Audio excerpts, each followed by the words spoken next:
The stars had always been silent, and humanity had always wondered why. For centuries, Earth scientists pointed their telescopes at the cosmos, searching for signs of life beyond their violent little world. They sent radio signals into the void, mathematical proofs of their existence, hopeful messages in bottles cast into an infinite ocean. The silence that answered back became a source of both disappointment and relief. Then, on a Tuesday morning in March 2187, the silence ended. The Galactic Assembly's survey ship materialized at the edge of Earth's solar system, its arrival marked by a flash of exotic particles that lit up every sensor on Luna Base. Within minutes, every military installation on Earth went to high alert. Within hours, the Assembly's translators had decoded human languages and the first message arrived. "Greetings, children of Terra. We come in peace, as representatives of the Galactic Assembly. We welcome you to the community of civilized species." Captain Elena Vasquez stood in the command center of Orbital Station 7, staring at the alien vessel on her screen. It was beautiful in a way that human ships were not. Where humanity built their spacecraft like weapons wrapped in armor, this alien ship looked like a piece of art, all flowing lines and crystalline structures that caught the light of the sun. "They've been watching us," Admiral Chen said beside her, his weathered face tight with concern. "The message says they've observed Earth for 50 years. They were waiting to see if we'd destroy ourselves before making contact." Elena nodded slowly. She had read the first contact protocols 100 times during her training, but none of them had prepared her for this moment. The aliens claimed they represented 47 different species, all living in harmony across thousands of worlds. They spoke of trade, cultural exchange, and membership in something called the Galactic Assembly. But there was something in their message that bothered her. A single line that her superiors were already arguing about in emergency sessions across every capital on Earth. "We are pleased to see that even a Class 12 Deathworld can produce sapient life." Class 12 Deathworld. The aliens had used those words like they were a simple classification. But the more humanity learned about galactic standards, the more disturbing that designation became. Earth, it turned out, was one of the most dangerous planets in known space. Its gravity was crushing by galactic standards. Its atmosphere was corrosive, rich with oxygen that would be considered a toxic gas on most civilized worlds. Its weather patterns were violent and unpredictable. Its oceans were acidic soup, filled with creatures that could kill in thousands of different ways. Its land masses hosted everything from microscopic killers to apex predators that could tear through steel. And humanity had evolved right in the middle of all that death. The assemblies. Xenobiologists were fascinated. They studied human physiology with the enthusiasm of scientists who had discovered something that shouldn't exist. Humans could survive injuries that would kill most galactic species outright. They could adapt to almost any environment. They could eat food that would poison other species. Their bodies were walking chemical factories, producing everything from natural painkillers to compounds that helped them heal at remarkable speeds. But most impressive was human endurance.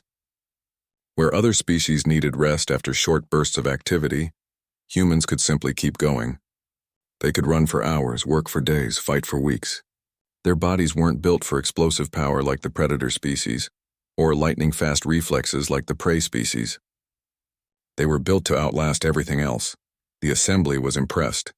They were also completely unprepared for what that meant.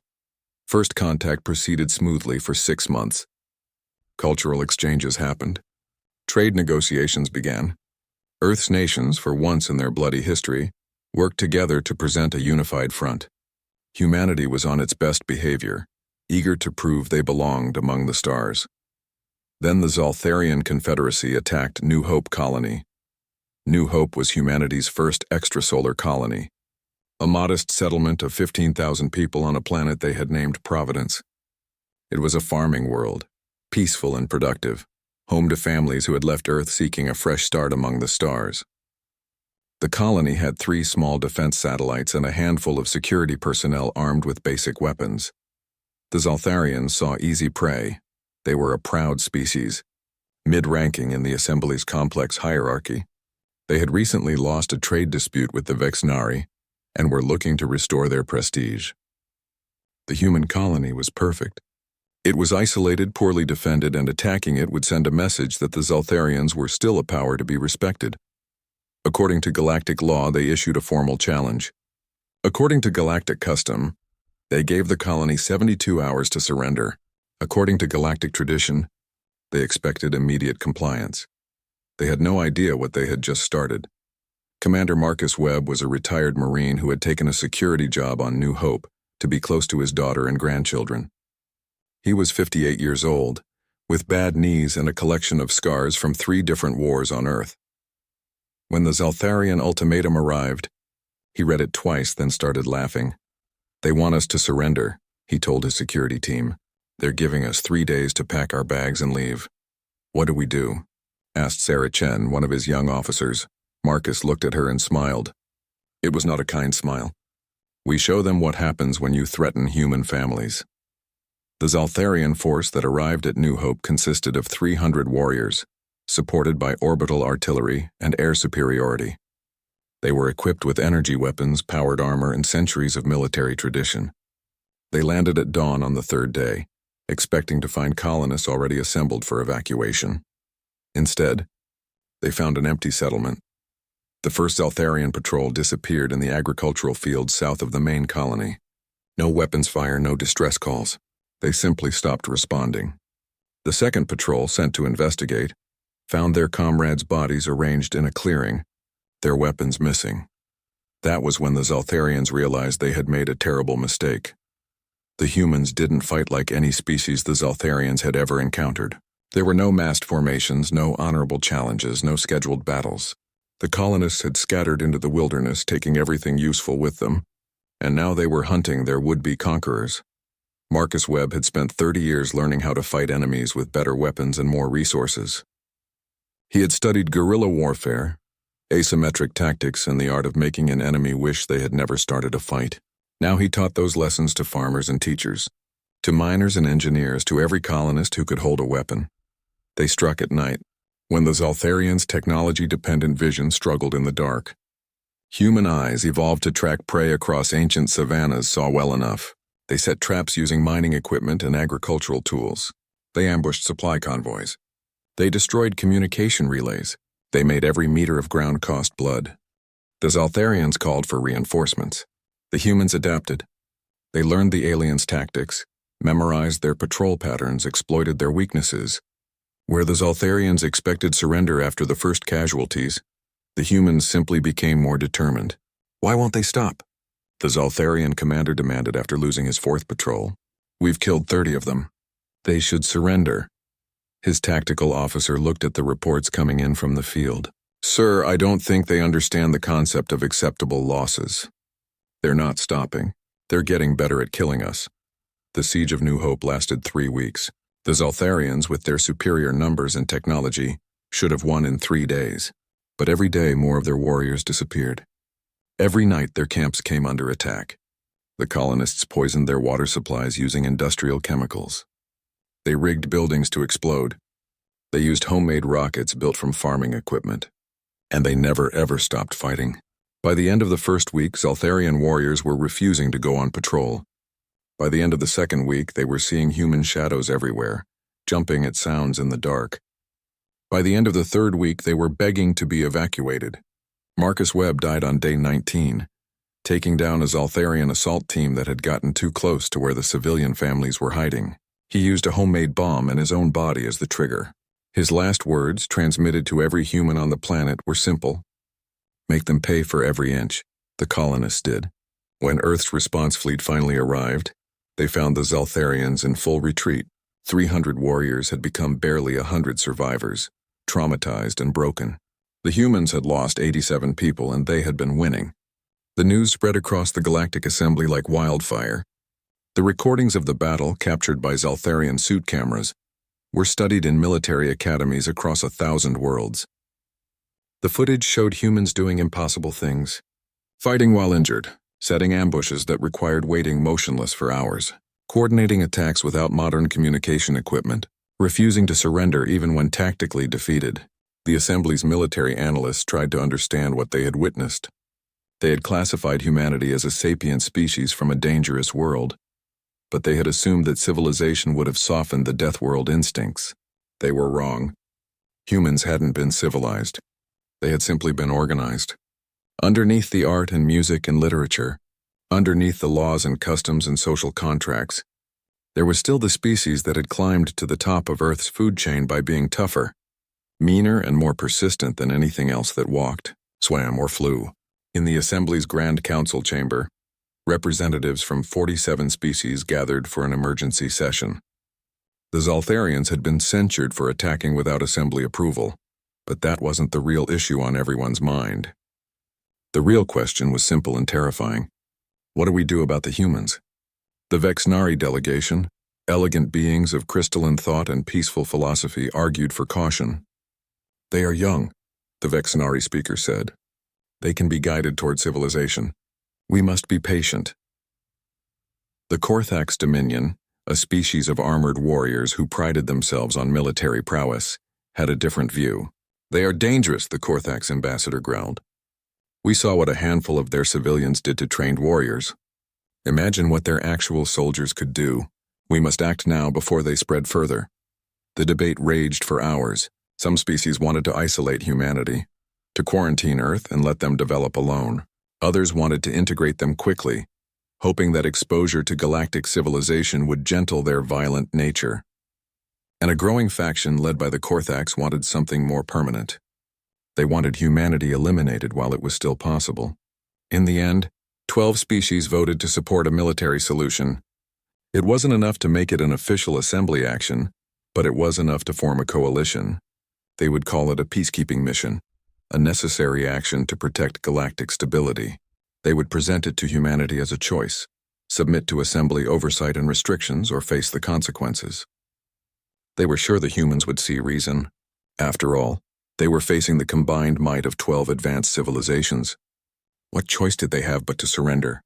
On Earth, in the deep bunkers that had been built during humanity's various Cold Wars, military planners received the intelligence and started working. They pulled out old files, doctrines from wars that most civilized species would consider barbaric. They looked at the numbers and the odds, and they didn't flinch. Humanity had faced extinction before, from ice ages to plagues, from nuclear standoffs to environmental collapse. They had always been one bad day away from annihilation, and they had always survived. This would just be another Tuesday. Admiral Chen addressed the United Earth Defense Council with steady calm. They're coming, he said simply. 12 species, approximately 400 warships, and enough ground forces to occupy every human world. They expect us to surrender. What are our chances? Someone asked.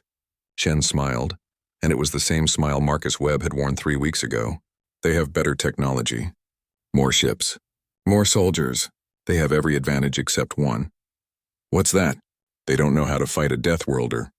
They're about to learn. The message went out to every human world, every station, every ship.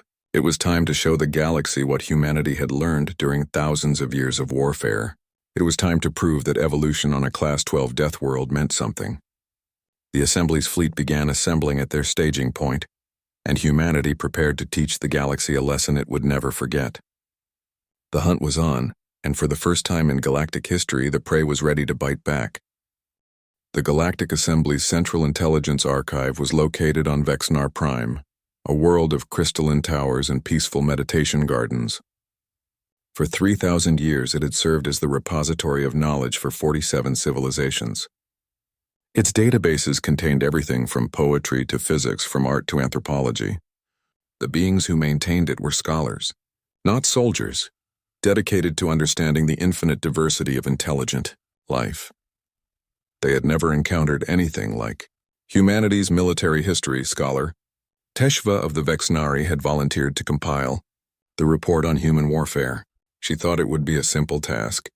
Every species had conflicts in their past, usually brief territorial disputes or resource competition that ended when one side accepted defeat. She expected to find similar patterns in human history. What she found instead gave her nightmares. The first shock came when she realized how recent human conflicts were. Most civilized species had their last war thousands of years ago, before they reached the stars. Humanity had been fighting industrial-scale wars within the last century. They had stopped shooting at each other only long enough to reach space, and even then, they had brought their weapons with them. The second shock was the scale. The Vexanari's last war had involved 2 city-states fighting over a water source. 300 casualties over 2 years, and both sides still spoke of it as a terrible tragedy. Human wars regularly killed millions, sometimes tens of millions. Their Second World War had killed more people than currently lived on some assembly worlds. But the third shock, the one that made Tesheva stop reading for a full day, was the nature of human warfare itself. She pulled up a file labeled Total War and began to read. The concept was simple and horrifying. When humans decided to fight, they didn't just commit their militaries.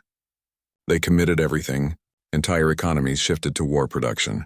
Civilians became combatants, cities became fortresses. Victory wasn't achieved by winning battles, but by destroying the enemy's ability to resist. There were subcategories. Scorched earth meant destroying everything useful as you retreated, leaving the enemy nothing but ash and ruin. Strategic bombing meant attacking civilian population centers to break enemy morale. Unrestricted submarine warfare meant sinking any ship that might help the enemy, civilian or not. And then there were the weapons. Tesheva read about poison gas that dissolved lungs, about biological weapons that spread plague, about incendiary bombs that created firestorms hot enough to melt stone, about nuclear weapons that could erase entire cities in seconds and leave the ground poisonous for generations. The most disturbing part was that humans had used all of these things. They hadn't just theorized about them or kept them as deterrents. They had actually deployed them against each other.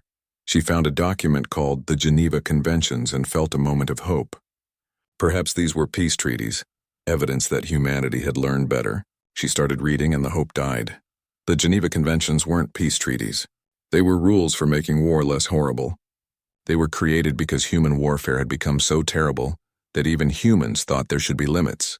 The fact that they needed such rules, that they had to formally agree not to torture prisoners or use certain weapons, told Tesheva everything she needed to know.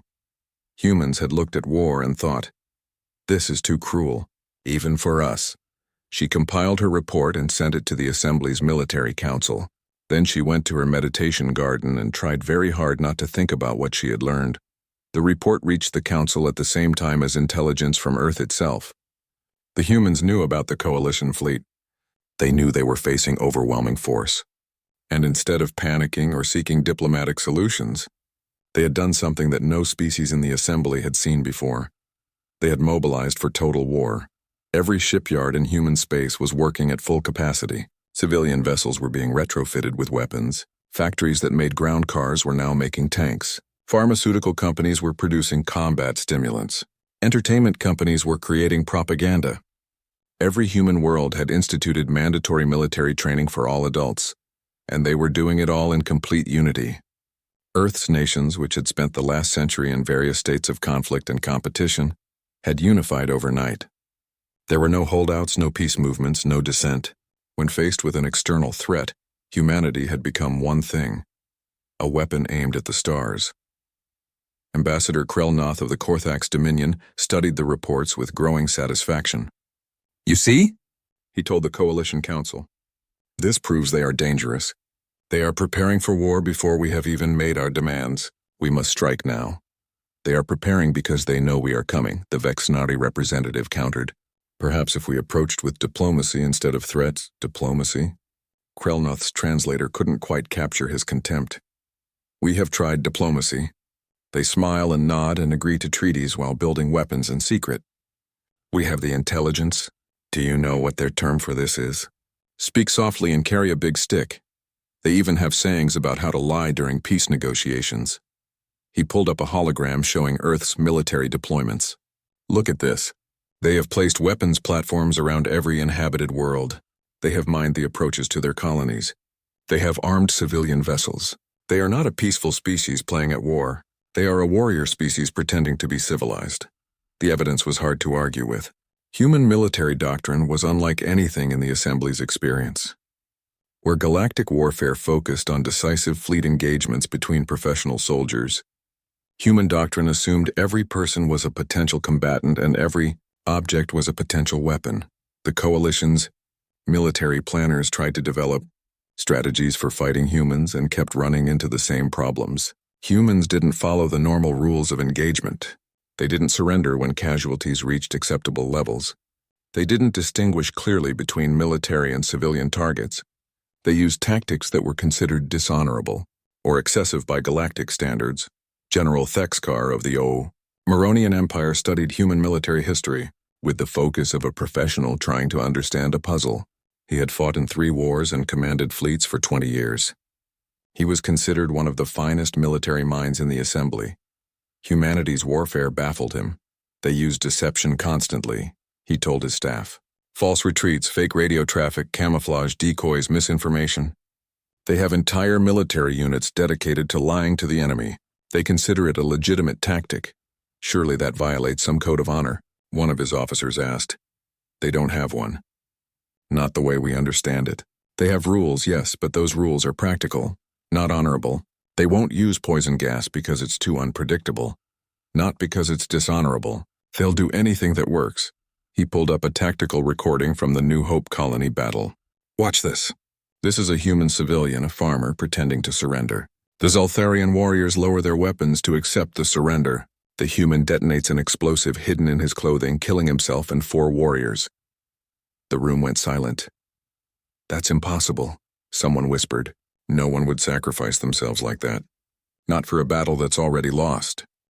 Humans do it regularly. They call them suicide attacks. They have used them throughout their history. The warrior who does it is considered a hero, not a failure.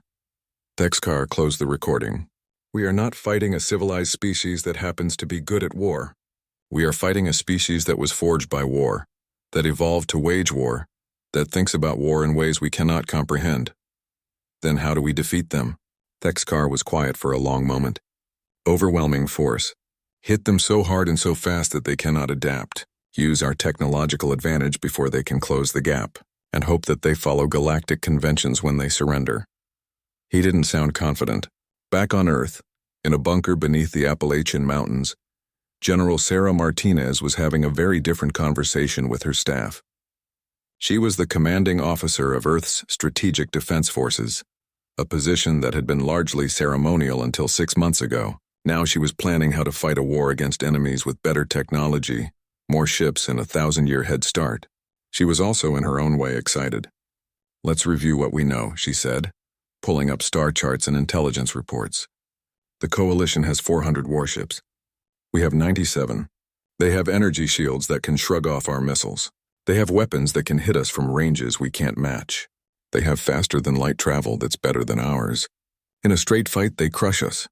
So we don't fight straight, her tactical officer said. Exactly. We fight like humans, Martinez smiled. They're used to formal warfare, scheduled engagements, clear objectives, honor codes. We throw all of that out and do what we do best.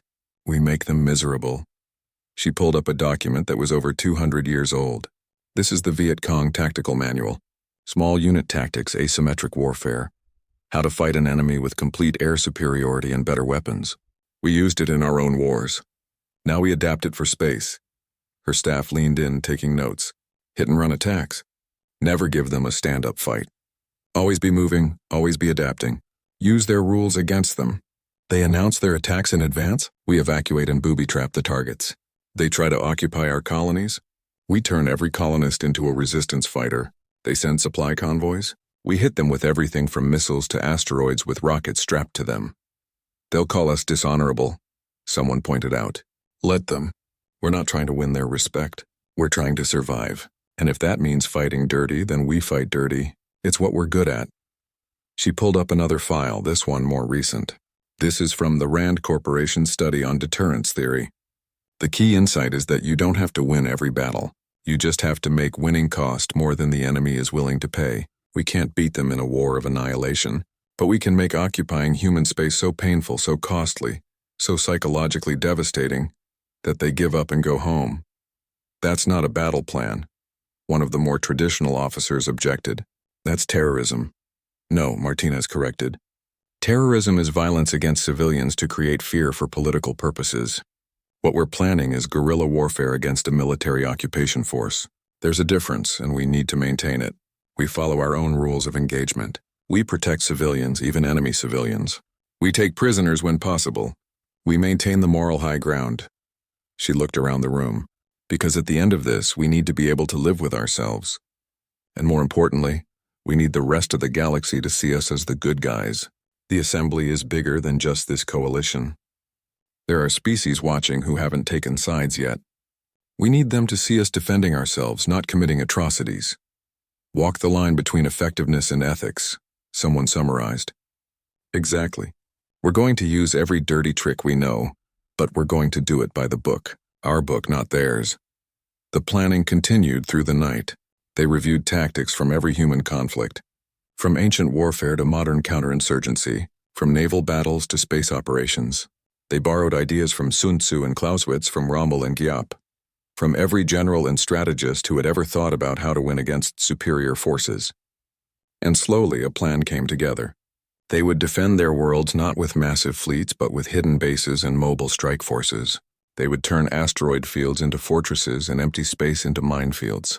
They would make the coalition pay for every system, every planet, every meter of space. They would use their one advantage, the thing that Deathworld evolution had given them, the ability to endure.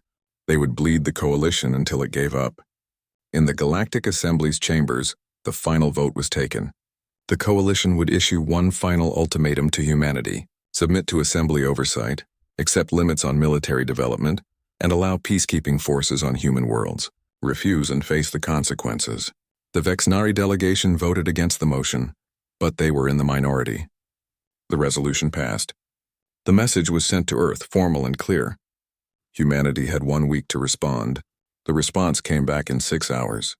It was not a message. It was a broadcast, sent on every frequency and every language the Assembly used. It came from the Secretary General of the United Earth Government, a woman named Chen Wei who had spent her career as a diplomat working for peace. She looked directly at the camera, her face calm but her eyes hard. To the Galactic Assembly and the coalition of species threatening humanity, we have received your ultimatum. We have considered it carefully. Our answer is no. She paused, letting that sink in. You call us violent. You call us dangerous. You say we must be controlled for the good of the galaxy. Perhaps you are right. Perhaps we are everything you fear. But we are also free, and we will not surrender that freedom because you are afraid of what we might become. You have given us a week to comply. We give you the same. Leave human space. Return to your worlds. Do not threaten us again. If you choose to attack, know that you are starting a war that will not end when you tire of it. It will end when we are victorious or when we are extinct. Those are the only two outcomes we recognize. We are the children of Earth, a world that tried to kill us every day for millions of years. We survived ice ages and plagues, predators and disasters. We crawled up from the mud and reached for the stars. We did not do all of that just to bow to bullies now. Come if you must, but know what you are starting. You are not fighting a war. You are fighting a species that does not know how to quit. The broadcast ended. In the assembly chambers there was stunned silence, then angry shouting. The Korthax delegation demanded immediate military action. The Vexnari called for more diplomacy. Other species argued both sides. But the coalition's course was set. They had made their threat and now they had to follow through. To back down would be to lose face in front of the entire galaxy. The fleet began to move. 400 warships, the largest military force assembled in 300 years, began the journey toward human space. On Earth, the air raid sirens began to sound. Not in warning of an immediate attack, but in preparation. People stopped in the streets and looked up at the sky, knowing that somewhere out there, an enemy was coming. And then they went back to work. Building, training, preparing. The galaxy was about to learn what it meant to fight a Deathworlder, and humanity was about to teach them a lesson they would never forget. Admiral Krenthor of the Korthax Dominion stood on the bridge of his flagship, the Eternal Glory, and watched the planet New Avalon grow larger on the view screen. Behind him, spread across 3 parsecs of space, was the largest battle fleet he had ever commanded. 400 warships from 12 species, carrying enough firepower to glass a planet's surface 3 times over. He felt confident. The humans would see this fleet and understand that resistance was futile. They would surrender, and this unfortunate incident would be over. The Dominion would gain prestige, the assembly would be secured, and the dangerous humans would be properly controlled. It was going to be a good day. Admiral, his tactical officer reported, we are receiving a transmission from the planet's surface. Put it through. The face that appeared on screen was human, male, probably in his 40s. He wore the uniform of Earth's Defense Forces with the rank insignia of a colonel, His expression was calm, almost bored. "This is Colonel James Hartley, commanding officer of New Avalon Defense Force. I'm legally obligated to inform you that you are entering a restricted military zone. Turn back now or face defensive action." Krenthor couldn't help but laugh. "You have a few dozen ships and some orbital platforms. We have 400 warships. I am giving you one opportunity to surrender peacefully. Evacuate your military forces to designated landing zones, and no harm will come to your civilians." The human's expression didn't change. "That's not going to happen. You have 5 minutes to leave the system. After that, we will consider you hostile and act accordingly. You cannot be serious. You must see that resistance is impossible." Now the human smiled, and Krenthor felt a chill run down his spine. It was not a friendly smile. "5 minutes, Admiral. I suggest you use them wisely." The transmission cut out. Krenthor stared at the blank screen for a moment, then shook himself. Human bravado. They would learn. All ships combat formation. Prepare to disable the defense platforms. Minimal force, we want prisoners for questioning. The fleet moved forward, weapons charging. The defense platforms around New Avalon were small, hastily constructed things that shouldn't pose any threat to proper warships. The Coalition's first wave would sweep them aside, establishing orbital superiority. Then the ground forces would land and secure the planet. It should have been simple. The first platform exploded before they could fire a shot at it. Then the second. Then the third. All 6 orbital defense platforms detonated simultaneously. And suddenly the space around New Avalon was filled with debris. Not just fragments, but pieces deliberately sized and shaped to cause maximum damage. Metal shards traveling at orbital velocities, spreading in an expanding cloud. "Evasive action," Krenthor ordered. But it was too late for the forward ships. 3 destroyers flew directly into the debris field. Their shields held for a moment, then overloaded. The debris tore through hulls like paper. 2 ships were disabled. The third lost containment on its reactor and exploded. They destroyed their own defenses to weaponize the debris, the tactical officer said in shock. "That's insane." "It's effective," Krenthor corrected grimly. "Reform the fleet. Deploy drones to clear the debris field." While they were dealing with the debris, the human ship struck. There weren't many of them, maybe 40 vessels, mostly converted civilian craft. They shouldn't have been a threat, but they weren't fighting like proper warships. They came in fast and close, too close for the larger Coalition vessels to effectively target them, and launched missiles at point-blank range before burning away at maximum acceleration. The missiles weren't standard either. Some were conventional explosives. Others were filled with metallic chaff that disrupted sensors.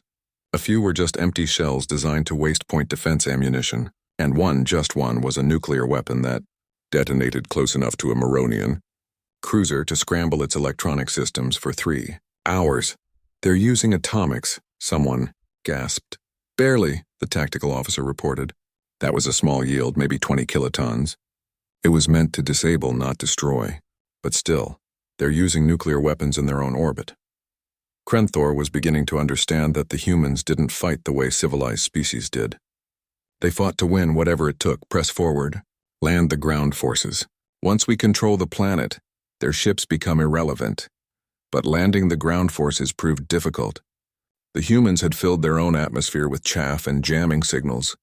Half the landing craft missed their designated zones. 2 collided with each other in the confusion. One landed in what appeared to be an empty field and promptly sank into a bog that shouldn't have been there according to the maps. The landing craft that did reach their targets found prepared defenses. Trenches, bunkers, minefields, and thousands of humans who had apparently spent the last month doing nothing but preparing to make life difficult for invaders. General Vexthal led the ground assault. He was a veteran of 4 campaigns and had never tasted defeat. He expected to take the main human settlement within hours. It should have been simple. His forces outnumbered the human defenders 3-1. They had better armor, better weapons, better everything, but the humans didn't stand and fight. They hit and ran. They set ambushes. They lured Coalition forces into kill zones, then melted away before reinforcements could arrive. They fought in the ruins of buildings they had demolished themselves. They turned streets into death traps and sewers into infiltration routes, and they fought at night. Most Coalition species had evolved on planets with longer days than Earth. They're circadian, Rhythms assumed they would have time to rest during dark periods. They relied on technology for night vision, and that technology could be jammed or destroyed. The humans, it turned out, could see reasonably well in the dark. Better than that, they were comfortable in it. They moved through shadows like ghosts and struck without warning.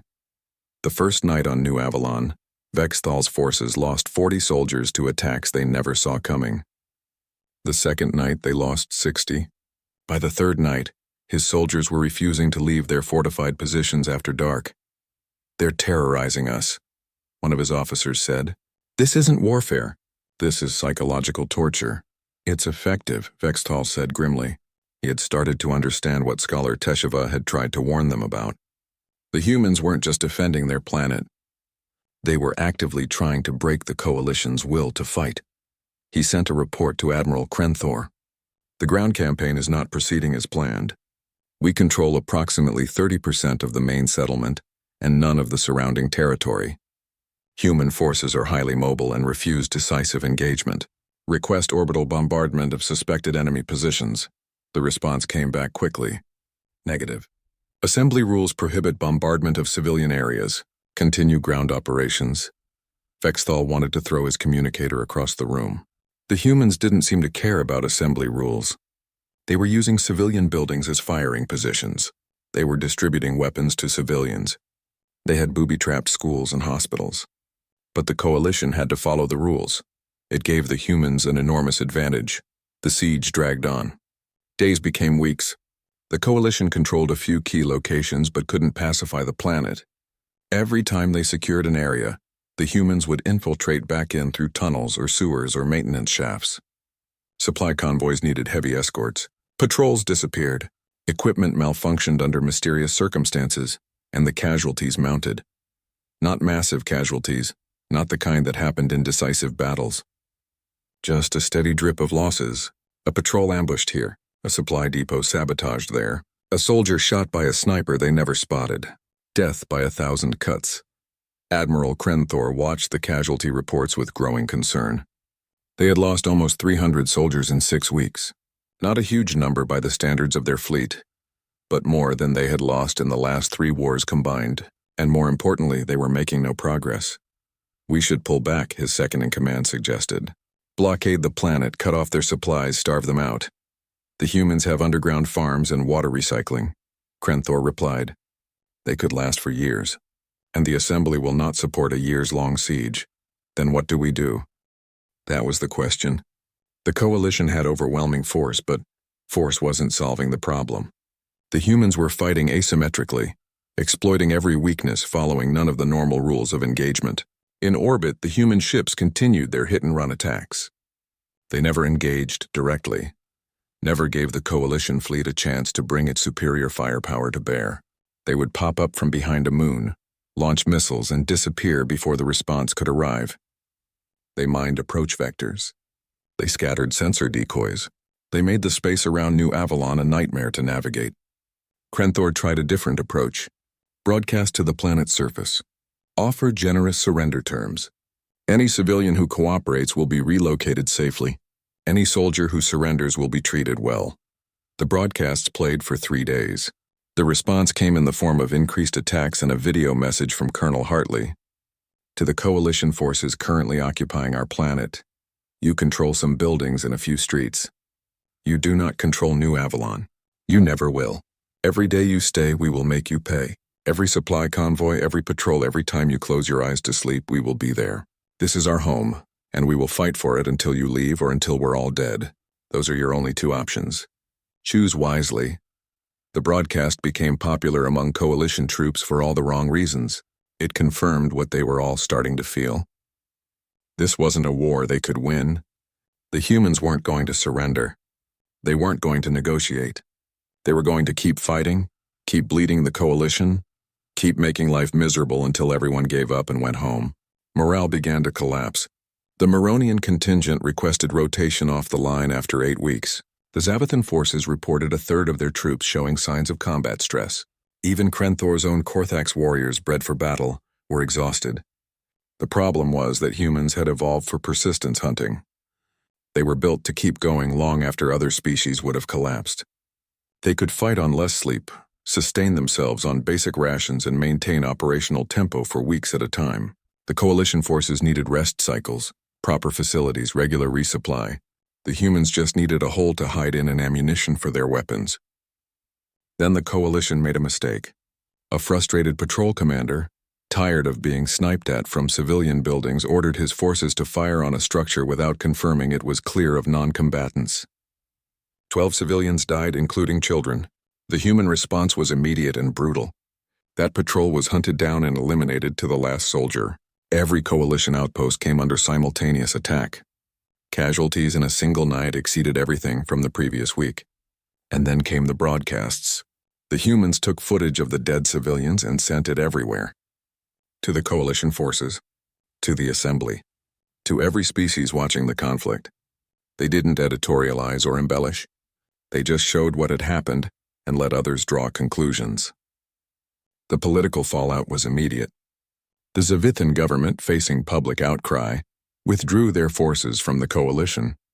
The Vexnari ambassador proposed an emergency assembly session to discuss war crimes. Public opinion across the galaxy began to shift. The coalition had come to New Avalon to demonstrate that humans could be defeated, that they could be controlled. Instead, they had shown the galaxy exactly what humanity had tried to explain. Humans didn't fight wars the way civilized species did. They fought total war. They fought forever, and they made you regret ever starting the fight. Admiral Krenthor sat in his quarters and read the latest casualty reports. 600 dead now, thousands more exhausted, traumatized, or requesting transfer, and they still didn't control the planet. He thought about the war from the Galactic Assembly's perspective. They had wanted to solve the human problem quickly, decisively, overwhelmingly. Instead, they had created the worst possible outcome. They had united humanity against a common enemy. They had shown the galaxy that humans could stand against superior force and win, and they had demonstrated that occupying a human world was impossible. His communicator chimed. A message from Assembly Command. He opened it, read it twice, then closed his eyes. 3 more species had withdrawn from the coalition. 5 others were threatening to leave. The Vexnari had pushed through a resolution calling for immediate ceasefire. The assembly was fracturing. The coalition had lost the political war while still fighting the military one. Krenthor made the hardest decision of his career. He contacted his government, explained the situation, and recommended withdrawal. Then he sent a message to Colonel Hartley. The coalition is prepared to discuss terms for a withdrawal from New Avalon. We require guarantees for the safety of our forces during evacuation. The response came back in minutes. Leave your weapons and equipment. Take your wounded. You have 72 hours to evacuate. After that, anyone remaining is considered hostile. That is unacceptable. We will not abandon our equipment. Then you can stay and we'll keep killing you. Your choice. In the end, they agreed to a compromise. The coalition forces could take personal weapons and vehicles but would leave heavy equipment behind. It was humiliating, but it was better than continuing a war they couldn't win. The evacuation took 2 days. Coalition forces pulled back to their landing zones, formed defensive perimeters, and waited for transport. Human forces watched but didn't attack. They honored the ceasefire, though coalition soldiers reported seeing humans everywhere armed and ready, making it clear that this was mercy, not weakness. When the last coalition ship left orbit, Colonel Hartley stood on the roof of New Avalon's command center and watched them go. His staff gathered around him, exhausted but victorious. We did it, someone said quietly. We won. We survived, Hartley corrected. That's not the same thing. New Avalon is devastated, thousands dead, years of rebuilding ahead.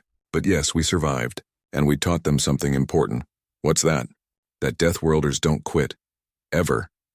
And that if you come for us, you better be prepared to pay a price you can't afford. The news spread across human space and beyond. New Avalon, a single planet with 40,000 colonists, had stood off the largest military force in assembly history. The siege had lasted 3 months. The coalition had taken over 2,000 casualties and achieved nothing. The message was clear. Humans could be killed, but they couldn't be conquered. You could win battles against them, but you couldn't win wars. They would keep fighting, keep adapting, keep making you pay until you gave up. The rest of the coalition looked at New Avalon's example and came to a simple conclusion. This war was a mistake and it needed to end before it got worse. But that decision came too late. Because while the Coalition was learning its lesson at New Avalon, humanity's special forces were teaching that same lesson across dozens of other systems, and those lessons were written in fire and blood. The supply depot on Kalex 7 was considered one of the most secure installations in Coalition space. It sat in a heavily defended system, protected by patrol routes, sensor nets, and automated defense platforms. The depot itself supplied 30 systems with fuel, ammunition, and equipment. Without it, the Coalition's war effort would slow to a crawl. The facility's commander, Overseer Drenth, was a cautious being. He ran daily security checks, maintained strict access protocols, and kept his staff alert for any signs of infiltration.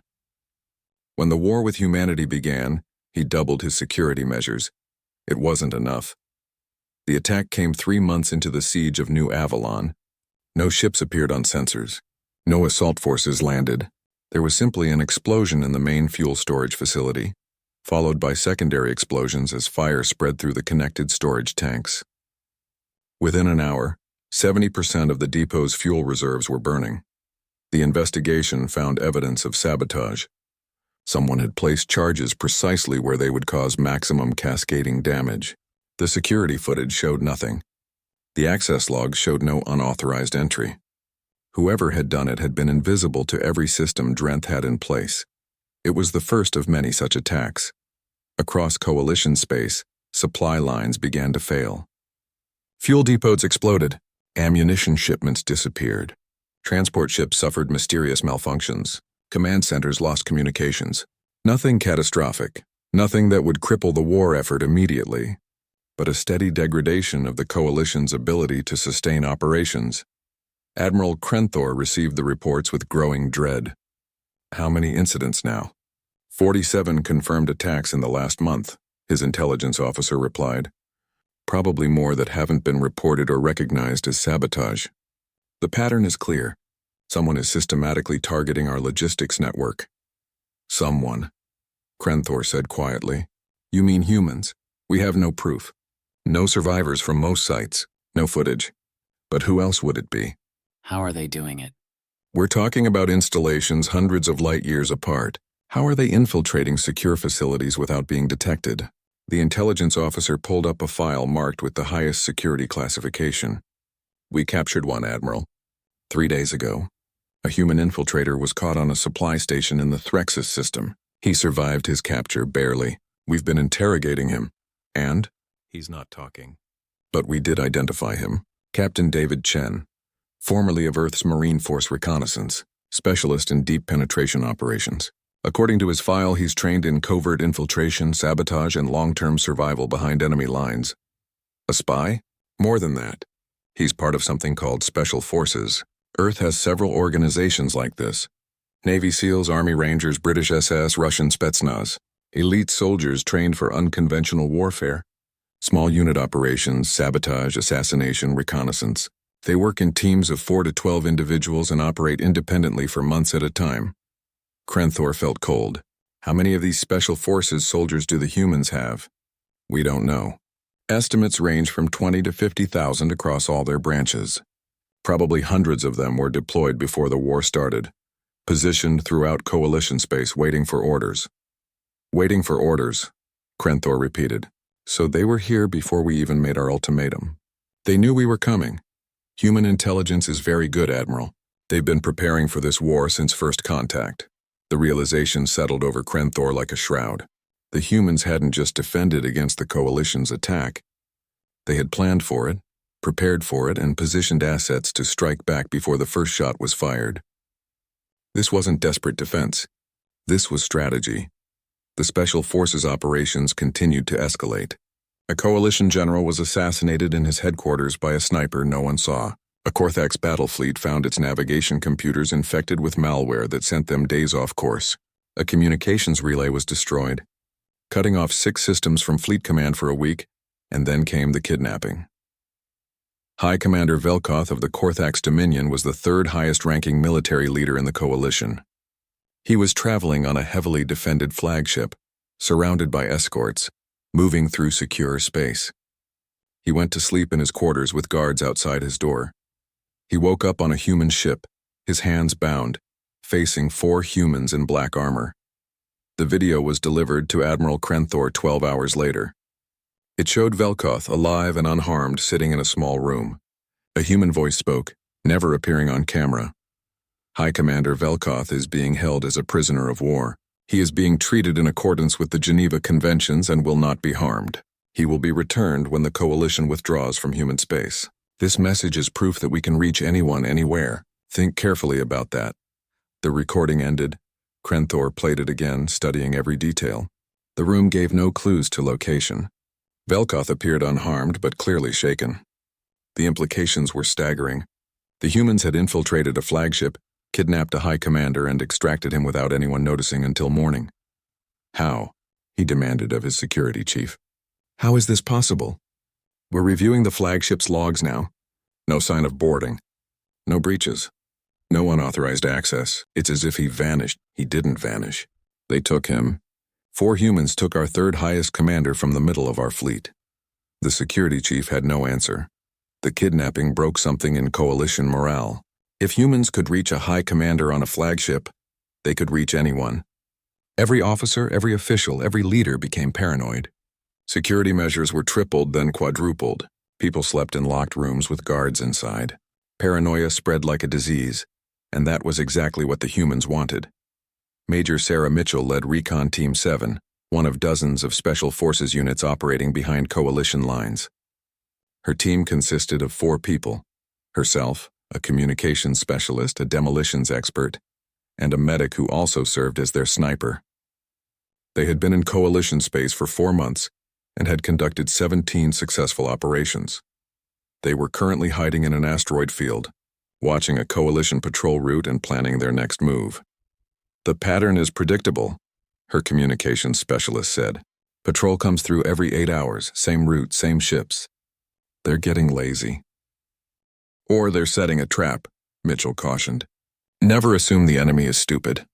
Assume they're learning. So what's the play? Mitchell studied the tactical display. We mine the route, but not where they expect. They'll sweep the obvious ambush points. We hit them on their way out after they've cleared the area and relaxed. That's mean. That's the job. We're not here to fight fair. We're here to make them regret starting this war. Her team set the mines, carefully positioned and timed. Then they waited. Patience was the key to special operations. Anyone could attack. It took discipline to wait for exactly the right moment. The Coalition patrol came through, swept the area, found nothing, and continued on. Mitchell let them get comfortable. Then 3 hours later, when they were on their way back and discussing dinner plans, the mines activated. 3 ships disabled, 1 destroyed. Recon Team 7 was gone before the first distress call went out. That was the pattern across Coalition space. Human special forces operated like ghosts. They hit targets that should have been impossible to reach. They disappeared without a trace. They made every Coalition soldier question whether they were safe anywhere. The psychological impact was enormous. Coalition forces were designed for conventional warfare, clear battles with defined objectives. This shadow war of sabotage and assassination was outside their experience. Soldiers who had been confident at the start of the war were now jumping at shadows. Captain David Chen, the captured Special Forces operator, finally started talking during his interrogation. Not because they broke him, but because he decided it would serve his purpose. You want to know how we do it? He asked his interrogators. How we infiltrate secure facilities. How we move undetected. How we know where to hit you. Yes, the Korthax interrogator growled. Chen smiled. We're human. We evolved hunting prey that was faster and stronger than us. We learned patience. We learned to track. We learned to predict behavior. And we learned that the best time to strike is when the prey feels safe. You are not hunters. You are criminals. You attack from shadows like cowards. We attack from shadows because it works. You want honor? Fight another honorable species. You want to fight humans? Then you fight on our terms. And our terms are simple. We do whatever it takes to win. The interrogation was leaked to Coalition forces, and it had the opposite effect of what was intended. Instead of intimidating the humans, it showed that they were proud of their methods. They weren't ashamed of fighting dirty. They considered it smart tactics. Morale continued to deteriorate. The Mironian Empire withdrew from the Coalition after one of their supply fleets lost 6 ships to human attacks in a single week. The Threxian Collective pulled back to defensive positions. Species that had joined the Coalition to demonstrate strength were now looking for ways to exit without losing face. Meanwhile, Earth's regular forces were learning and adapting. The battles at New Avalon had provided valuable intelligence on coalition tactics and technology. Human engineers were developing countermeasures to energy shields. Human tacticians were creating doctrines for space combat that exploited coalition weaknesses. And human diplomacy was working overtime to split the coalition. Ambassador Jiang Wei met secretly with representatives from species that were wavering in their support. "This war doesn't serve your interests," he told them. "You joined because the Korthax convinced you that humans were a threat. But what have we actually done? We defended ourselves, that's all. Meanwhile, your economies are suffering, your people are dying, and for what? Korthax pride? The humans are dangerous," one ambassador argued weakly. "So are you. So is everyone. But we're dangerous to enemies, not to friends. We're offering trade agreements, cultural exchanges, alliance treaties. Join us instead of fighting us. Profit instead of bleeding." It was working. 3 species had already withdrawn from the coalition. 5 more were negotiating. The Vexnari, who had opposed the war from the start, were openly calling for peace talks. The coalition was fracturing, and the Korthax Dominion knew it. They had started this war to demonstrate their power and control the human threat. Instead, they had unified humanity, revealed their own military inadequacies, and lost allies. High Commander Velkoth was returned, as promised, when his government agreed to withdraw their forces from human space. He was unharmed, well-fed, and traumatized not by torture, but by the time he spent talking with his captors. "They're not monsters," he told Admiral Krenthor. "That's what makes them terrifying.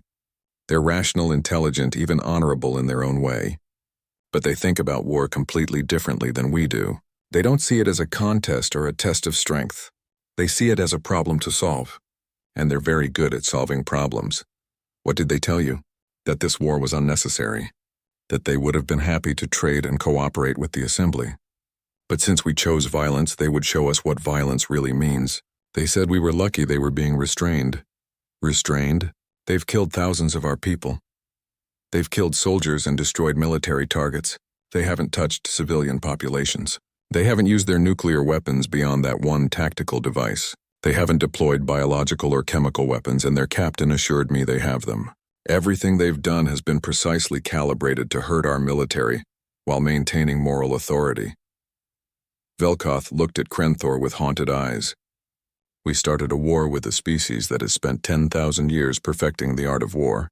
They have strategies we've never imagined, tactics we can't counter. And worst of all, they have patience. They're willing to fight this war for decades if necessary. Are we?" The answer was obvious. The coalition couldn't sustain this war for decades. They couldn't even sustain it for another year. Their economy was suffering. Their people were demanding answers. And every day, human special forces made life a little more difficult, a little more dangerous, a little more unbearable. Admiral Krenthor sent a message to the Assembly. The coalition needed to negotiate peace. Not surrender, just peace. A return to status quo. Recognition of human sovereignty and mutual agreements to respect territorial boundaries. The Korthax government was furious, but they were also realistic. They had lost the war, not on any battlefield, but in the shadows where human special forces operated. They had lost in the court of galactic public opinion, where humanity had painted them as aggressors. They had lost in the assembly chambers, where allies had abandoned them. But most of all, they had lost the will to continue. The humans had proven their point. "Fight us and we will make you regret it every single day until you give up." The message went out to human forces. Cease offensive operations, maintain defensive posture, await further orders. Major Mitchell received it while her team was planning another raid. "We're standing down?" her demolitions expert asked, disappointed. "Looks like it. The coalition wants to talk peace. Did we win?" Mitchell thought about that. About New Avalon holding off the coalition fleet. About the special forces operations that had crippled enemy logistics. About the political maneuvering that had fractured the coalition. About the thousands dead on both sides. "We survived," she said finally. "And we made them understand that we're not prey. That's victory enough." But in the back of her mind, she knew this wasn't over. The coalition might want peace now, but the Korthax Dominion had been humiliated. And humiliated enemies didn't forget. They would be back someday, stronger and better prepared. When that day came, humanity would be ready, because that was what Deathworlders did. They prepared for the next threat, the next war, the next test of survival. Always. The Korthax Dominion had built its reputation over 1,000 years. They were warriors, the strongest military power in the assembly, feared and respected by 46 other species. They had never lost a war. They had never retreated from an enemy. Their honor was their identity. Now that honor lay in ruins, destroyed by a species that had joined the galactic community barely 2 years ago. The siege of New Avalon had been a disaster. The Special Forces operations had crippled their logistics. The political maneuvering had cost them allies. And worst of all, they had been forced to negotiate with the humans as equals. Supreme Leader Krathvin sat in his war chamber, surrounded by his generals, and contemplated the unthinkable. Peace with humanity meant accepting defeat. It meant acknowledging that the Korthax, the greatest warriors in the galaxy, had been beaten by Deathworld primitives. "We cannot accept this," he growled. "Our ancestors would curse us from beyond. Our descendants would spit on our memories." "The coalition has collapsed," General Thexkar reminded him. "We are alone in this fight. The other species have made peace with humanity. Then we fight alone. We have enough ships, enough warriors, and this time we do not play by assembly rules. We do not try to occupy human worlds or negotiate with their forces. We strike at the heart. We attack Earth itself and destroy their ability to wage war." The room went silent. Attacking Earth was a desperate move. The Sol system was humanity's most heavily defended location. Intelligence suggested they had turned every moon, every asteroid, every orbital platform into a weapon. But if the Korthax could destroy Earth's industrial capacity and break their will to fight, the war would end with Korthax victory. "It is risky," Thexkar said carefully. "It is necessary. Gather our fleets. Every ship, every warrior. We end this now one way or another." The Korthax Dominion mobilized its full military might. 200 warships, their finest vessels crewed by their best warriors. It was half their total military strength. A massive commitment that would leave their own territory vulnerable. But Krathvin was right about one thing. This had to end. They would strike at Earth, cripple humanity's ability to fight back, and force a surrender on Korthax terms. Honor would be restored. The Dominion's reputation would be salvaged. And the humans would learn that some species could not be defeated by guerrilla tactics and special operations. On Earth, in the command bunker beneath the Rocky Mountains, Admiral Chen received the intelligence reports with grim satisfaction. "They're coming," he told the assembled military leadership. "The Korthax are committing to a direct assault on the Sol system. Full fleet, no allies, all or nothing attack." "They're desperate," General Martinez observed. "Good. Desperate enemies make mistakes. Don't underestimate them. They're still the most powerful military force in the assembly. 200 warships, all capital-class vessels. If this was a straight fight, they would crush us. Good thing we don't fight straight." Admiral Chen pulled up the strategic display of the Sol system. It looked like a maze of defensive positions, weapons platforms, minefields, and patrol routes. Months of preparation had turned humanity's home system into the most heavily fortified location in known space. "We've been preparing for this since first contact," Chen said. "Every simulation, every scenario has been about defending Earth against a superior force. Now we get to see if our preparations were enough." "What's the plan?" someone asked. Chen smiled. It was not a nice smile. "We make them pay for every meter of space. We bleed them from the moment they enter the system until the moment they leave or die, and we show the galaxy what it means to attack a Deathworlder's home." The Korthax fleet entered the Sol system with weapons hot and shields at maximum. They expected immediate resistance. Instead, they found nothing. No defending fleet, no challenging broadcast, just silence and empty space. "It's a trap," Thexkar said immediately. "Of course it's a trap," Krathvin agreed. "But we have no choice. Forward, all ships, combat formation. Scan for mines and hidden weapons platforms." The fleet moved deeper into the system, every sensor at maximum, every weapon ready. They passed the orbit of Neptune and detected nothing. They passed Uranus, still nothing. By the time they reached Saturn, the fleet was tense and confused. Then the first attack came. It wasn't a fleet engagement or a missile barrage. It was an asteroid, a small one, maybe 100 meters across, that had been positioned in Saturn's rings and given a push at exactly the right moment. It came in on a ballistic trajectory, too fast and too small to be a priority target, and struck a Korthax destroyer amidships. The asteroid was traveling at 30 kilometers per second. The impact released energy equivalent to a small nuclear weapon. The destroyer simply ceased to exist. Kinetic weapons, Thexkar breathed. They're using natural objects as weapons. More asteroids followed. Not many, just a handful. Each one carefully aimed at a different target. The Korthax point defense systems managed to destroy most of them, but not all. 2 more ships took damage. One lost main power and had to be escorted to the rear, and they were still outside the orbit of Jupiter. "This is harassment," Krathven said. "They're trying to slow us down, wear down our defenses. Press forward. Do not let them dictate the pace of battle." The fleet continued inward, now actively evading the orbital trajectories of various celestial bodies. The humans had weaponized their own solar system. Every moon, every asteroid field, every orbit was a potential threat. At Jupiter, they found the first real defensive line. Weapons platforms, thousands of them, small and cheap but armed with missiles and railguns. They formed a shell around the massive planet, using Jupiter's magnetic field to power their systems. "Destroy them," Krathven ordered. It took 3 hours to clear the platforms. They fought with automated intelligence, no crew to be killed or intimidated. They just kept firing until they were destroyed. By the time the Korthax fleet moved past Jupiter, they had expended 30% of their ammunition on static defenses, and Earth was still 300 million kilometers away. "They're bleeding us," Thexkar reported. "Our supplies are limited. If they have more defensive lines like this, they're bluffing. They don't have infinite resources either. Continue the advance, but the humans weren't bluffing. The asteroid belt was next, and it had been thoroughly militarized. Mining stations had been converted to weapons platforms. Asteroids themselves had been fitted with engines and guidance systems, turned into massive kinetic weapons. And hiding among the rocks were human ships, small and fast, waiting to strike. The battle in the asteroid belt lasted a full day.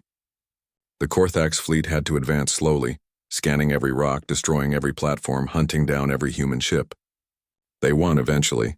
The belt was cleared, but they had lost 12 ships and expended another 30% of their ammunition. 60% of their offensive capacity was gone, and they still hadn't reached Earth. Mars was abandoned. Its orbital platforms destroyed before the Korthax arrived, but the planet itself was booby-trapped. Defense systems hidden in the surface opened fire as the fleet passed. Missiles launched from hidden silos. It was another delay, another drain on resources. "This is death by 1,000 cuts," Thexkar said. "They're not trying to defeat us in battle. They're trying to bleed us dry before we ever reach Earth." "Then we adapt," Krathven growled. "Increase speed. Accept some damage to get through faster. We can still win this if we reach Earth with sufficient force." The fleet burned hard for Earth, accepting hits from various defensive systems rather than stopping to clear them. It was a gamble, trading damage for time. By the time they reached Earth's orbit, they had 130 ships left, and most of those were damaged. But they were there. Earth hung in their view screens, blue and beautiful and vulnerable. "Launch all assault craft," Krathven ordered. "Target the major cities and industrial centers. We end this now." That was when Earth's real defenses revealed themselves. The moon lit up like a small sun as thousands of defense platforms activated simultaneously. Space stations that had appeared civilian dropped their disguises and revealed weapons. And the human fleet, which had been hiding behind Earth's magnetic field to avoid detection, swept around the planet in a coordinated strike. The battle for Earth was nothing like the Korthax had expected. Human ships fought with desperate courage, ramming when their weapons ran out, using their own reactors as bombs when they were disabled. Civilian vessels joined the fight, converted freighters and passenger ships throwing themselves at Korthax warships. And from Earth itself came a wave of missiles. Not advanced weapons, just simple rockets with nuclear warheads. Hundreds of them. Thousands more than the Korthax could possibly intercept. They weren't accurate enough to hit specific ships, but they didn't need to be. They just needed to fill space with explosions, forcing the Korthax fleet to maneuver, to waste point defense ammunition, to stay dispersed. "They're throwing everything at us," someone gasped. "Every weapon, every resource. Because this is their home," Thexkar said quietly. "This is what total war looks like. They will sacrifice everything to protect Earth."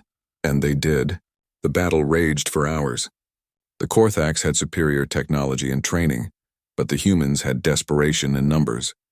For every human ship destroyed, 2 more appeared. For every missile intercepted, 10 more were launched. The turning point came when a human heavy cruiser, badly damaged and losing atmosphere, turned directly toward the Korthax flagship.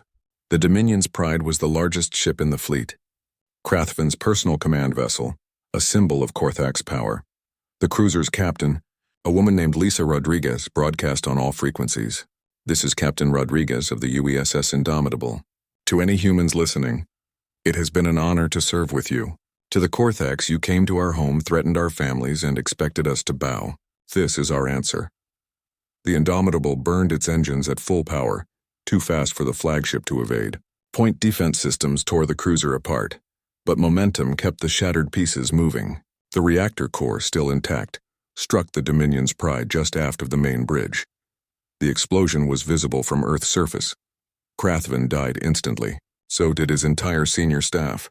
The flagship, the symbol of Korthax military might, broke into 3 pieces and began falling toward Earth's atmosphere.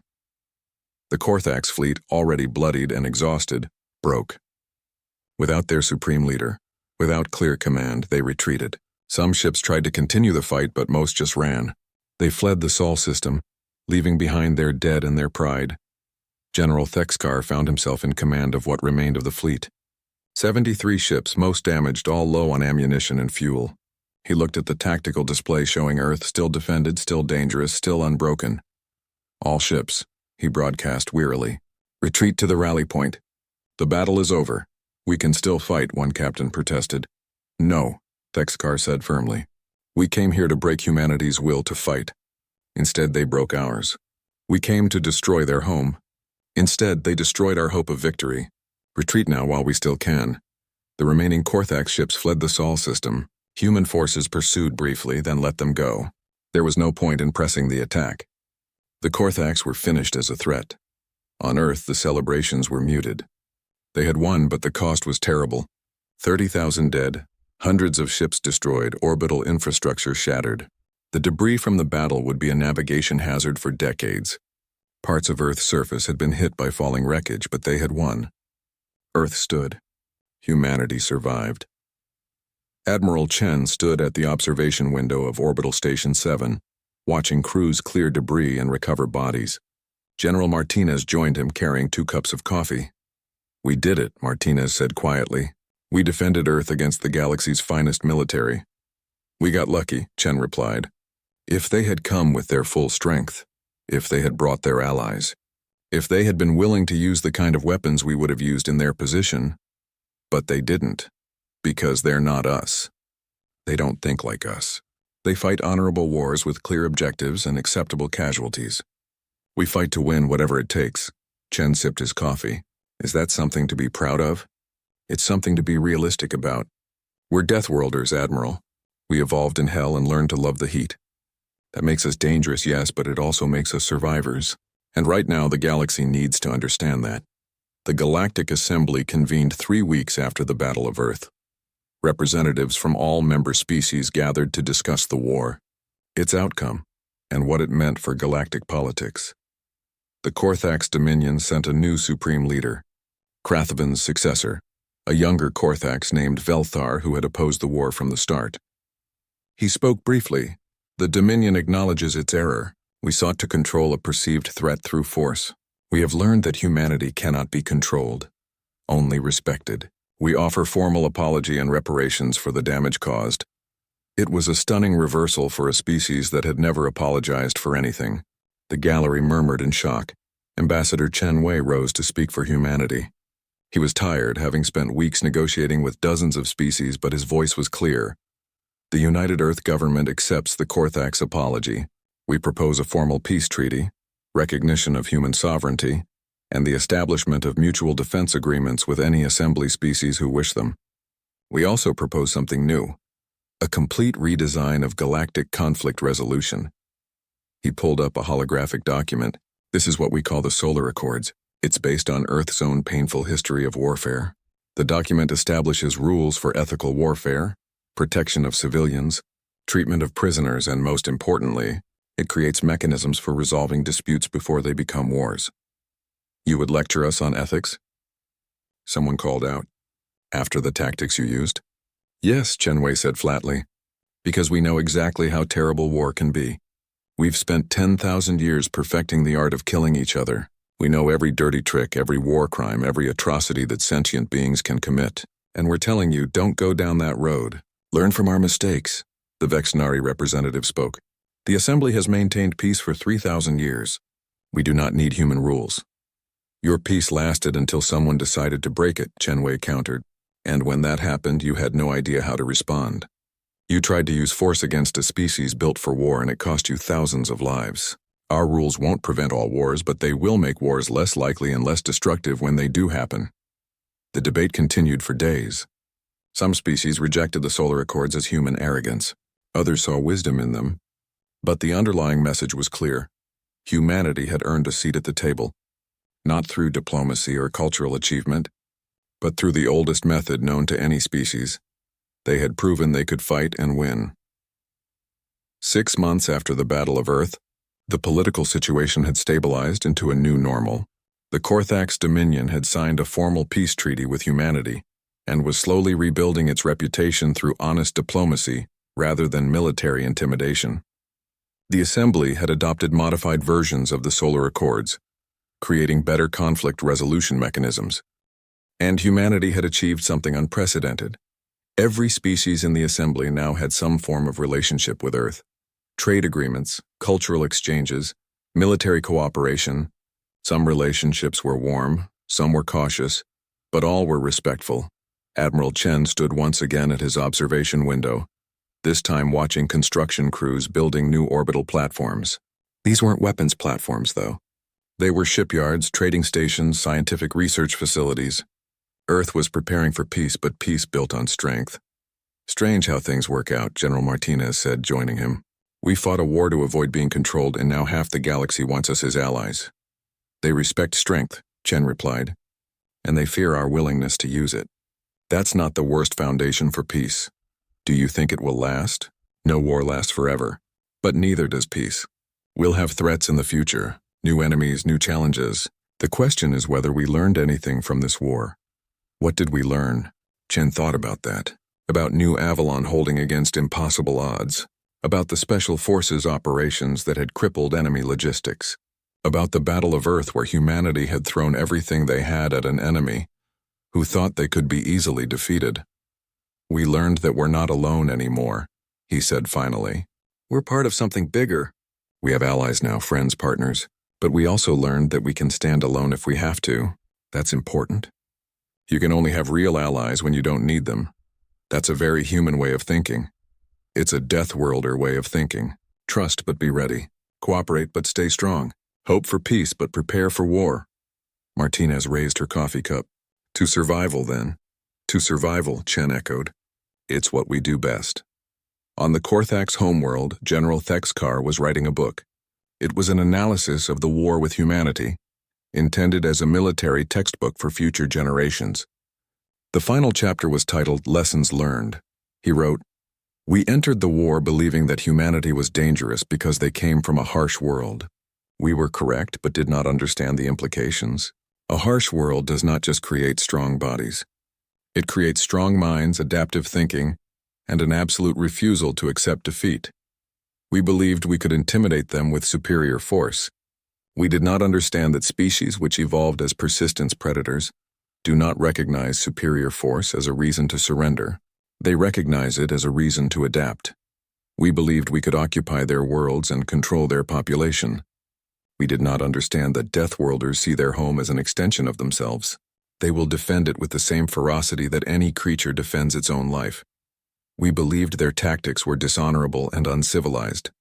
We did not understand that honor is a luxury of species who have not faced extinction repeatedly. Humans have ethics and rules, but survival takes precedence over tradition. The greatest lesson we learned is this: humanity is not dangerous because they are violent. Violence is common in nature. Humanity is dangerous because they are intelligent, social, adaptable, and absolutely unwilling to quit. That combination, forged in the crucible of a Class 12 death world, created a species that cannot be defeated by conventional means. Our recommendation for future conflicts: do not fight humanity unless survival demands it. And if you must fight them, end it quickly or not at all. A long war with humans is a war you will lose, not because they are stronger, but because they will simply outlast you. They call it persistence hunting. We call it nightmare fuel. The book became required reading in military academies across the assembly. Species that had never met humans studied Thexkar's analysis and came to the same conclusion. Humanity was best as an ally, not an enemy. On Earth, life slowly returned to normal. The war memorials were built. The dead were honored. The veterans tried to readjust to civilian life. And Earth's military planners began preparing for the next threat, whatever it might be. Because that was what humanity did. They survived, they adapted, and they prepared. The galaxy had learned that lesson the hard way. In a small park in New Geneva, a memorial was erected for the Battle of Earth. It was a simple stone with names engraved, thousands of them, and a single quote at the top. They came to our home seeking our surrender. We showed them what it means to fight a Deathworlder. We showed them that humanity does not bow, does not break, and does not surrender. We are the children of Terra, and we will defend our home until the stars grow cold. Visitors from across the galaxy came to see the memorial. Some came out of respect. Some came out of curiosity. Some came to understand what they had faced during the war. And some came to remember why they should never threaten Earth again. The war was over. Humanity had won, not through superior technology or greater numbers, but through sheer stubborn refusal to lose. They had shown the galaxy what a Deathworld species could do when threatened. They had earned their place among the stars through blood and sacrifice. And most importantly, they had sent a message that would echo across the galaxy for generations. Humanity could be killed. But humanity could not be conquered. Try to occupy their worlds and they would make you regret it. Try to break their will and they would break yours first. Try to destroy them and they would take you down with them. The galaxy had learned to respect that. Some species feared it. Some admired it. But all understood it. Earth was no longer just another world. It was the Deathworld that had bared its fangs and made the galaxy flinch. And in the cold mathematics of survival that governed galactic politics, that made all the difference. Years later, when new species joined the assembly and asked about humanity, they were told a simple truth. The humans are peaceful. Trade with them. Learn from them. Befriend them if you can, but never ever threaten their home, because they are Deathworlders and Deathworlders do not surrender. They survive, always, and in their homes across Earth and her colonies, humans continued doing what they had always done. They lived, they loved, they built, and they dreamed of the stars. But they also remembered the war and they stayed ready, because the galaxy was vast and full of wonders, but it was also full of dangers. And humanity had learned long ago that the price of survival was eternal vigilance. They were the children of Terra, forged in fire and tempered by war. They had earned their place among the stars, and they would defend it no matter what came next.